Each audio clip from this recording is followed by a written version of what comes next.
Hi, I'm talking about Hetty Green. My first experience with Hetty Green was back in 8th grade history, about 1970. There was a picture of her in my history book in a somber black outfit. They called her the Witch of Wall Street and said that when she died she was worth about at least $100 million. I was captivated. There are two biographies in the 21st century about her. One, The Richest Woman in America, Hetty Green in the Gilded Age by Janet Wallach. The other is Hetty, The Genius and Madness of America's First Female Tycoon by Charles Slack. They're both similar in many ways. Hetty came from a wealthy family in the whale business. And starting about the age of 6, as soon as she learned to read, she had to read the financial section of the paper to her grandfather and later to her father as their vision failed. So she got an early start in finance. After the death of Russell Sage, she became New York City's leading financier. In fact, on several occasions, she bought bonds to the sum of $1 million or more in order to finance the city, the entire allotment of bonds.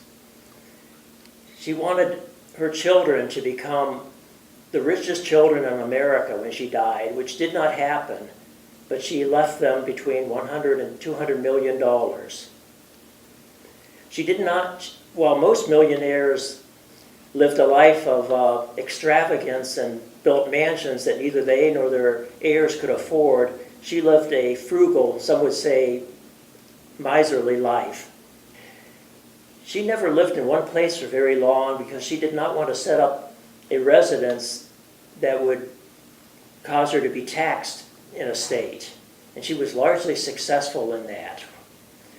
Vermont ended up getting the largest share of the inheritance tax, which was, I'm thinking, $25,000 or so, a very small amount.